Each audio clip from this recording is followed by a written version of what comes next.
Hello বন্ধুরা, তোমরা সবাই কেমন আছো? আশা করি সবাই ভালো আছো। তো আমি চলে এসেছি ছোট্ট একটা ভিডিও নিয়ে। তো রান্না করব আমি।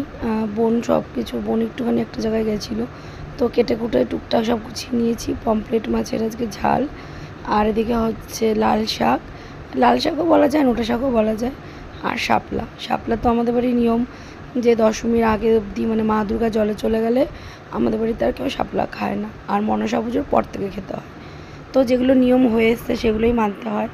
তো দেখো, এখন রান্নাটা একটু করছি। আবার তো আমি বিকালবেলা প্রত্যেক দিন শাড়ি নিয়ে বেরিয়ে যাই, তো তোমরা অনেকে জানো। দেখো, জীবনে খারাপ সময় ভালো সময় বলে আর কিছু জানি না। কর্ম করে যখন খেতে হবে তখন আর খারাপ সময় ভালো সময় ভেবে লাভ নেই। অনেক কেঁদেছি, অনেক ভগবানের প্রতি বলেছি, অনেক অভিমান করেছি, কিন্তু অ্যাট লাস্ট দেখলাম অভিমান করে অভিমান ভাঙানোর কেউ নেই। ওই একমাত্র যে ছিল মা। মাই বুঝতো বাবা খেয়ে নে, বাবা রাগ করে না। এখন আর এসব বলার কেউ নেই।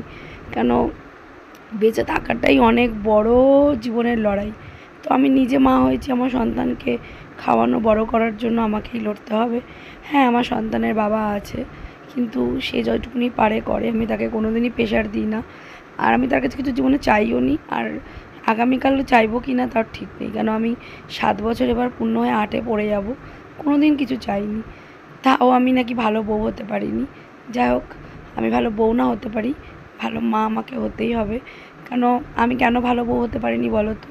আমি নই ন্যাকামি গলায় আমি অন্য কিছু নোংরামি করে এসে স্বামীর কাছে ভালো হতে পারি না। স্বামীর কাছে যেটা আমি সেটাই দেখাই, আর স্বামীর ত্রুটিগুলোকে ধরে ফেলি, তো তার জন্য আমি ভালো বউ হতে পারবো না। তো এটাই জীবনের সত্যতা। যে সত্য বলে, যে সত্যকে সামনে মানুষের মুখের সামনে নিয়ে আসে, মুখোশ টেনে খুলে দিতে পারে, সে কোনোদিনও কারোর কাছে ভালো হতে পারে না। সেটার মধ্যে একজন আমি, স্বাগতা। আমি কোনোদিনও অন্যায়ের সাথে মানে কখনোই সমঝোতা করি না। কোনো কিছুর বিনিময়ে আমি কাউকে মেনে নিতে পারি না। হ্যাঁ, আমার অন্তর মন না সব ভেঙে গেছে। কেন বলো তো? 7টা বছর আগে তো 7খানা বছর বয়স, ছোট ছিল না? তখন বোকামির মতন যে যা বলেছে বুঝে গেছি। এতটা পড়াশোনা শিখেছি, তাও না শুধু একমাত্র ওই ধার্মিক পথে। শুধু ভেবেছি কি ভালোবাসার প্রতি চলবো, কিন্তু আদৌ যে ভালোবাসাটা একটা ঠক ছিল সেটা না এখন বুঝি। বুঝে আর কোনো লাভ নেই। মিথ্যা প্রতিশ্রুতি, মিথ্যা ভালোবাসার থেকে জীবনে সন্তানকে নিয়ে একা বেঁচে থাকাটা অনেক ভালো।